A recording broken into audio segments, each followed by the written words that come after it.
Tonight, as a quick reminder, please remember to read chapters 1, 2, and 7 for this week. So, chapter 2 piggybacks off of chapter 1 as it relates to skills. We introduced the idea of skills, both hard skills and soft skills, yesterday. And we're going to spend a little bit more time talking about soft skills because when we think about skills, like we know that for sure every company expects you to have basic skills, rewriting, math, and believe it or not, even some basic technology skills. They expect you to know how to use a computer, like we discussed yesterday, or if they're going to give you handheld devices or iPads or whatever to do your work. We know they want us to have hard skills, like, clearly you're in your programs, you're learning how to do whatever technical skill that you're going to need, right? So that's obvious. We even know, even if it's not something that we have been focusing on, that we will need soft skills. When we identified those soft skills yesterday, I'm sure we all nodded our heads like, of course, they're going to need me to be flexible and be a team player and be a critical thinker. That makes sense, right? You're going to be out and about doing different work. Some of you will be working closely with the public, some of not so much. So obviously, you're going to need some type of soft skills. So when we talk about these soft skills, what are we talking about? They're employability skills. You may hear them referenced in chapter 2. They also reference them as foundational skills or workplace skills, and they are transferable because when these are things that you learn either through life or you acquire it in school. And so you take it with you from job to job and hopefully you build upon it, right? So when we talk about these soft skills, they tend to come in certain categories, your ability to think, right? Your ability to engage with people, and something that we'll dig into in a couple weeks from now, your ability to self-regulate, your personal qualities. That's going to be something that is going to become more apparent as we start to think about the control that you have over your career and how you're expected to behave. Now, a lot of companies will put out what we call ethics statements. Um, every company has a set of ethics statements. When you go through orientation, especially if the organization is pretty sophisticated, if it's a pretty large institution, they're going to put you through training and they're going to tell you how they want you to behave. If you can imagine, if you're working for Duke Energy, for example, and you have to go engage with the public, turning on electricity, turning it off, and, doing whatever you may have to do, going into their homes, they are going to expect you to abide by two sets of ethics. One is called a code of conduct, and the other one is called a code of ethics. Many of us are familiar with the term code of conduct. What is that? It's how an organization expects you to behave personally. They'll tell you, whether it's if you think about Chick-fil-A, right? When you think about Chick-fil-A and you think about code of conduct, what's the first thing that comes to mind that you think that they train their employees to do? What's one thing? Who's gone to Chick-fil-A? Anybody eat at Chick-fil-A? Is there anything that stands out to you about eating at Chick-fil-A versus eating at Popeyes or McDonald's? What's the one thing that stands out the most? Don't tell me you all eat healthy so you don't partake of the fast food. Well, what probably stands out is the customer service, the way that they conduct themselves, right? And it's pretty standard throughout Chick-fil-A. And I'm just using them because they're an institution that most people have come into contact with.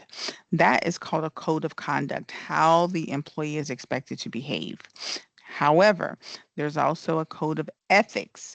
A code of ethics dictates how you do the business. So, for example, how you behave, how you engage with them, but also how you physically do the work. When I went to Chick-fil-A, and I just happen to go to Chick-fil-A a lot because my kid likes it, I went yesterday and they were like, "Oh, and they always call you by your first name, right?"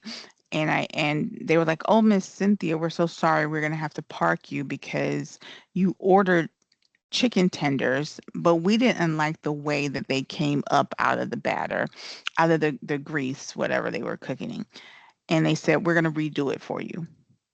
And I was clutching my pearls. Oh, like, well, absolutely. If it's not to your satisfaction, by all means, get it right. And of course, they gave me a coupon, for having to wait for it. Um, this is code of ethics. When you go and work for a company, they expect you to have a certain behavior, and they'll tell you, like, this is how we want you to engage. This is what we expect from you.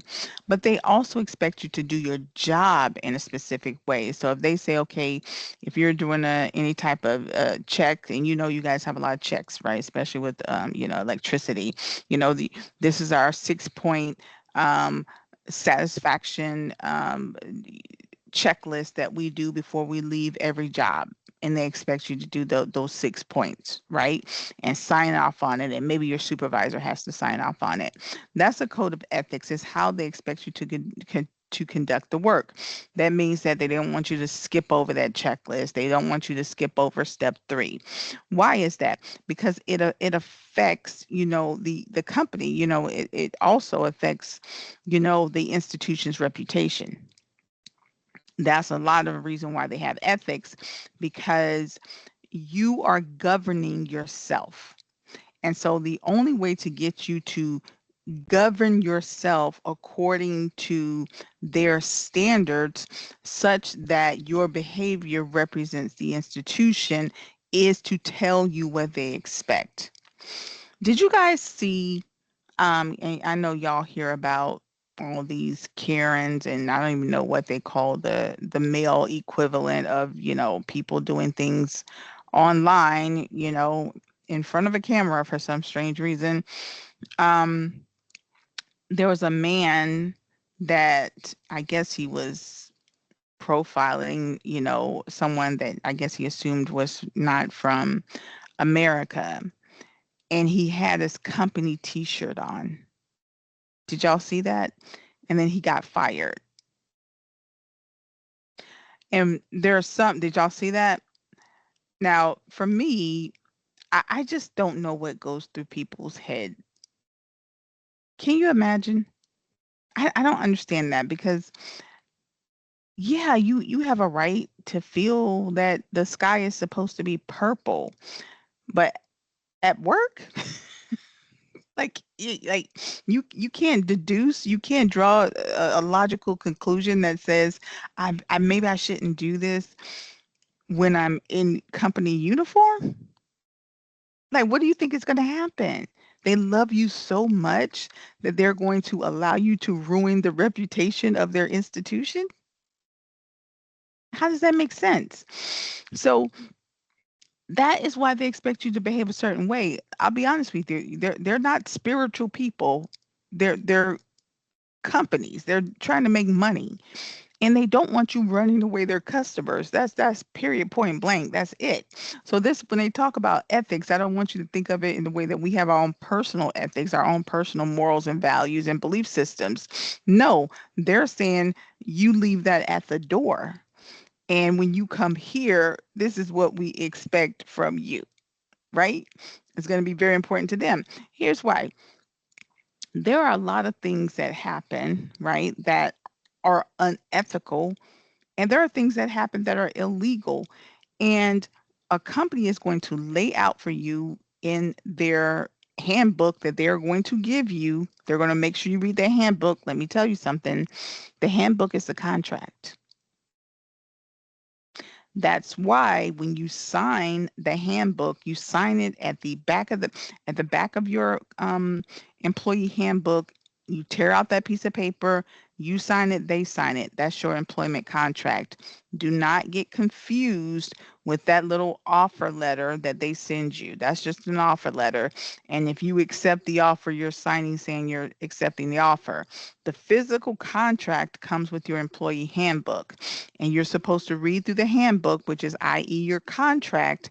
And when you sign off on it, you're saying that you're going to abide by what is ever in the handbook. Has anybody ever gotten an employee handbook before? Most times, what do? We don't read it, we gloss over it. Let me tell you something. I had to go up against a company by something that they claimed was in the handbook that they never gave me. And let's just say I won the argument, and we'll leave it at that. The handbook is a contract. Make sure you read that handbook cover to cover. Here's why. There are going there's going to be language in there. Most of it has to do with unethical behavior, right? If you don't abide by their ethics, not yours, then they can fire you. They're putting you on notice. However, the federal government says if you do anything illegal, we're going to come after you. So even if you have on your company uniform and you do something illegal, you can do something unethical and illegal. So you can get fired and end up in jail. A lot of people don't understand that because they think, oh, I did, like, let's say your company tells you to, uh, you know, go cut off the electricity in the middle of winter, but there's been a mandate that says you're not supposed to do that. And the people's pipes froze and they had a baby and the baby got sick and ended up dying. Uh, Houston girl, you in trouble. You understand that? So you got to pay attention to ethics and the law. So, sometimes the company will, I mean, they'll have in fine print, especially if you're in the business that you're in, depending upon what type of business it is, they're going to list out things to not do because they don't want the smoke. Here are two examples, ones that we probably know the most about or we see all the time. Discrimination and harassment.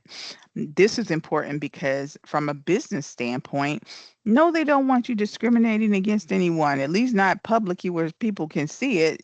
You're going to mess with their money, right? So it's unethical for you to do it. Ethics meaning their workplace ethics, right? Again, we're not talking about your personal ethics.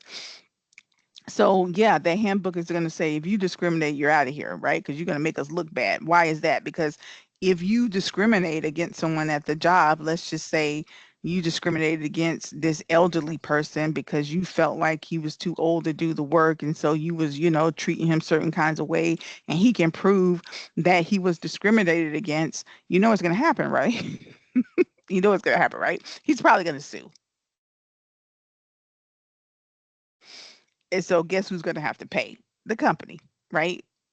You see how that goes? But he can also take you to court. You don't want the smoke, right? Even harassment, even harassment. Right? You can't harass people. Somebody's religion. They say they can't work on Sunday because of yada yada yada. You want everybody to come in on Sunday because you want to get the project done because of whatever, whatever, whatever. Like you got to really, really be careful as a professional. You got to know the rules and read the law. The law is even more applicable for those of us that get licenses. Now, if you get a license, you really going down the rabbit hole. The whole point of having licenses for those of us that are looking to become licensed electricians, become master electricians and all that kind of stuff. When you take an oath, that oath, and I want you to pay attention to that oath, and you'll remember Miss Taylor told you, the oath has everything um, towards the person that you're supporting. Is not for you. The oath is saying, as a professional, you are taking an oath not to take advantage of the public because you have advanced knowledge. And so when you take advantage of the public, that's why you get your license revoked. That's what that oath is about. It's not about you. It's about protecting the public and that you will protect the public. It's a big, big thing, right? A lot of people just look at it like, oh, I'm taking the oath because I'm special and I'm going to be get a license. Yeah, you're going to get a license not to do anything wrong. That's what you're taking the oath to do, right? So, two examples of something that can get you in court and get you fired is discrimination and harassment. There's a whole slew of other ones. Um, Nowadays everything is computerized. Everything is computerized. You may not have to engage with anything online for your job, but even you as a professional, you're promoting yourself. You know you got to get out there and build your business. Even as you're looking at it like I'm going to be an employee. No, you are a service provider. You are providing services to companies. So you have to build your brand, right? There's no other way around it. If you want to be successful in 2026 and beyond, you need some type of presence, right? You can't just behold yourself to the first company or some company that you just love. You think they're going to take care of you. Those days are long gone. They are not thinking about you. You have to think about your career. You're the one paying for school. You're the one educating yourself. You have to build your brand. So you need to do it online. However, with that being said, more money, more problems. You have to be careful what you say online as a professional. You work at Target, you say something wrong, nobody cares. You are a licensed electrician, you own your own business, and you say I do something wrong, it can affect your entire business because people hold professionals to a higher standard. There is a reason why you rarely see professional people jibby jabbering online, right? You rarely see accountants, doctors, lawyers, all these kind of people with Twitter fingers. We're not trying to mess up our money. You understand? There's always somebody that has too much time on their hands. They're not thinking it through. Some entertainer that don't understand, what you call it, public. They need to bring back those. What are those publicists, right? They need to bring back publicists for entertainers, right? They got rid of them thinking social media that can promote myself, and you are making a fool of yourself. Look at poor Nicki Minaj and that drama she's in, right? Bring back the publicists, right? That's why companies have publicists and marketing firms to make sure their image stays intact. Well, you as a person that is providing a service to companies, you have to be your own publicist. So you need to make sure that, if you're the type of person that a little bit more outgoing and outspoken online, you really need to think about, tapering some of that off because it can affect the company. Think about it. If you're a business and, sometimes companies Google, it depends. Don't think, oh, I'm in the trades. These people don't have time for that. It depends on where you go and the type of company you're going to work for. They may Google to make sure that they're not hiring trouble, right? And let's say you're Mr. or Mrs. Twitter fingers and you like to post a lot of crazy stuff and they do a little search and they find it, because they're obviously going to have their IT person look it up. And there you are, with all your personal stuff. They may or may not want to hire you. They don't want the smoke. When you post something online, that's called your digital footprint. People can find things. A couple months ago, probably the early part of last year, there was this dentist from California. I don't know if you guys saw about her. You can give me a thumbs up if you did. Miss Thing decided it was smart to talk about her political position at this conference. She thought it was even funnier to mention how she didn't give the full pain medication to patients that spoke different from her political views. Now, can we all agree that that's not a smart thing to do? Can we all agree that that's probably both unethical and illegal? So Miss Thing got hit with all kinds of lawsuits. I don't even know if she's still in business. Watch this. She did the video back in 2021. Somebody found it. and it went what do you call it? It went all over the nation. It went viral. Your digital footprint can affect you. If you are trying to build yourself as a subject matter expert, as a business owner one day, I know that's not things that you care about or you don't want to care about, but you are a professional now. And whether you like it or not, people will hold you to a higher standard. There was a teacher, and I'll get off my soapbox, in Florida that got fired because she had a personal fan page on Instagram. How many people think that she should have been able to keep her fan page? You may say, well, why is that a big deal? Well, if you know anything about education in Florida, we give out laptops to our students and we encourage them to engage online. Kids use Discord, they use all kinds of stuff. The first thing any child is going to do is look up their teachers. Y'all should already know that, right? Now, would you want little Tommy or Sarah finding their sixth grade teachers, so sixth grade social study teachers special page? Right? Would you want that for your child? And what would you say to the teacher? You would say, ma'am or sir, I know you probably need that part-time job, but you need to go tutor or something, right? You may have feelings about that. I don't want my child learning. That's not a biology class. I want her learn him or her learning what they're supposed to learn. You understand? So you need to think those things through. Those are digital footprints. Maybe she had the page, I don't know, before she became a teacher. Who knows? But when you become a professional, now if someone told you that the front greeter at Walmart had it, would you care? Let's be honest. Would you care as much as the sixth grade teacher? We do because we hold people with professional degrees to a higher standard. That's just what it is. You know, I'm sorry if I found out that my doctor sold her feet online.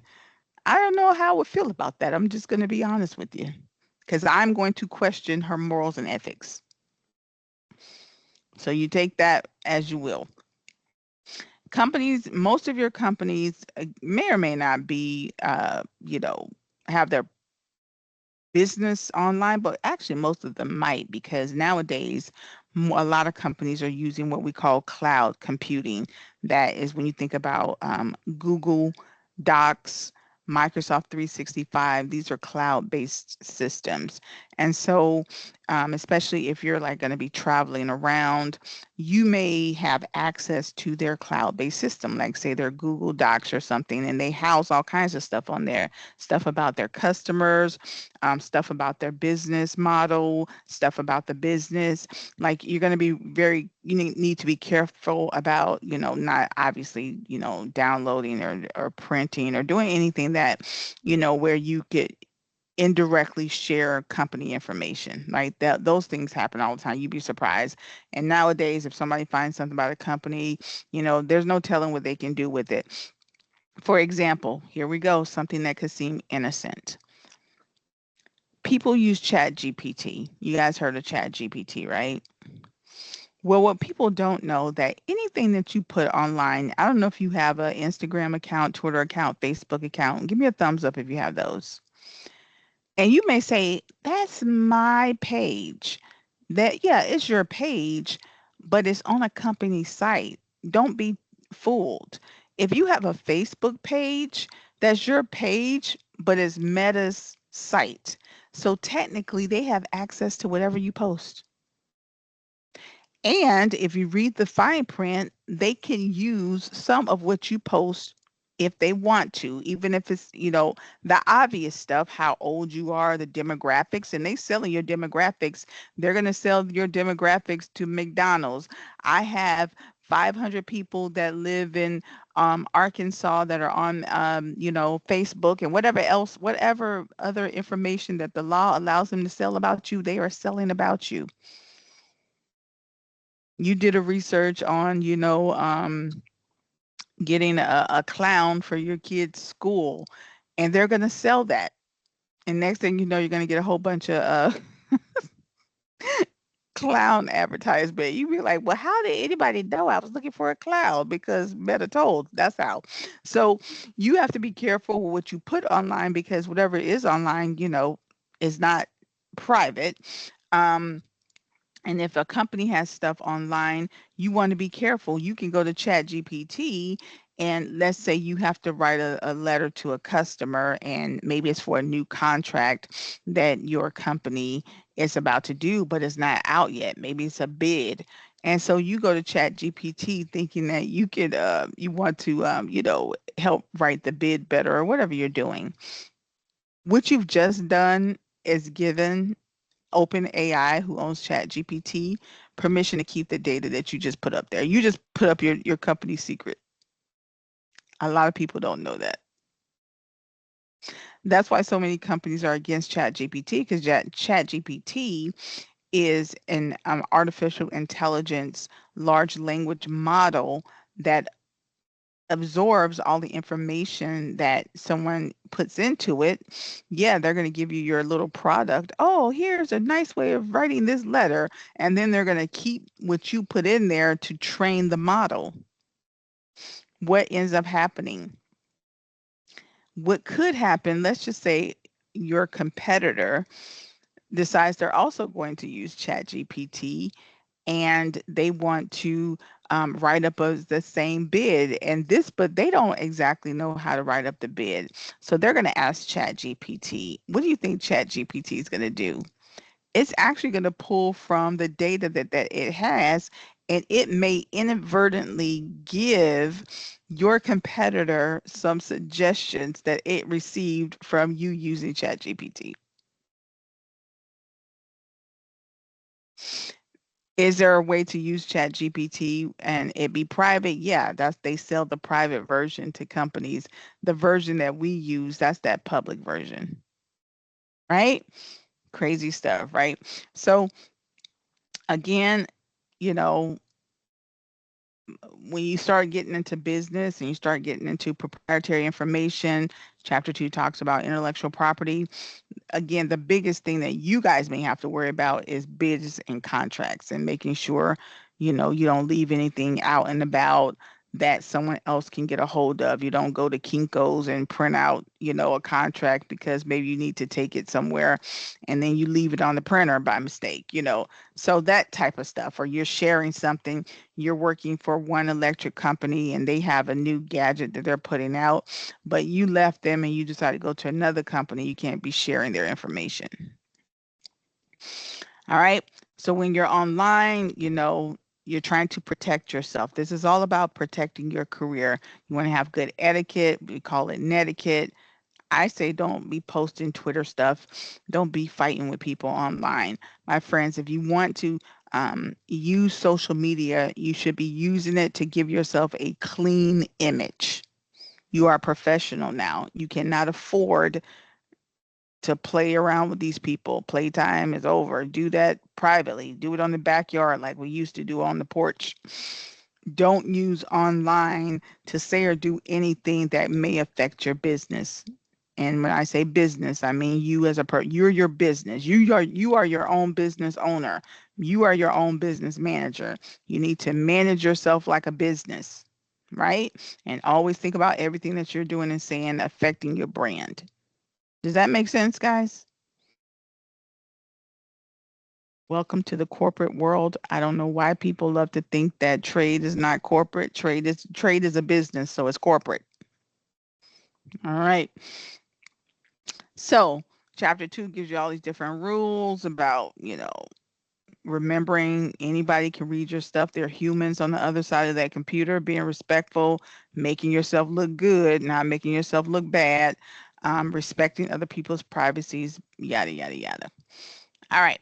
So, let's talk about what's due tonight. And you guys are actually going to leave early because I don't have to walk you through this, because you only have, I think, career services, they just give you guys a flyer or something. Is that right? Um, in my morning class, everybody has a different thing going on. But for you guys, have you spoken to career services? Have they talked to you about your resume writing and mock interview process yet? From what I heard, you guys get a flyer, right? Okay, then this is going to be very, very simple for you. Excuse me. You are going to take the time for that resume writing and the mock interview. You're going to go into this assignment and give me the date. All y'all should have the same date because I think y'all do it at the same time, right? Takes 2 minutes. You've done this assignment for today. I want to see 2 dates. Whatever your resume writing schedule is, however they told you to do it, and whatever your mock interview. Y'all may or may not be doing it on the same day. I can't remember how it goes, but that is what you're going to put in this assignment. Any They're questions both on on the that? same day. Huh? They're both on the same day. That's what then let me know that. All right. All right. Here is your conference question for today.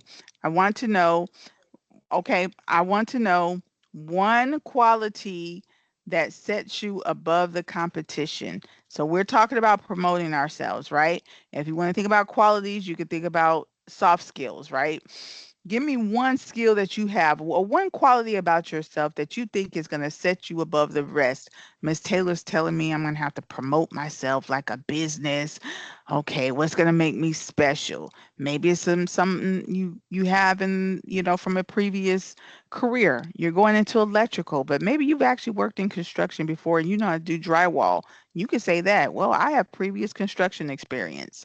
Maybe you have previous electrical experience. Maybe you work with your uncle in the past, right? So one quality that sets you above the competition and one quality you think that you need to improve on.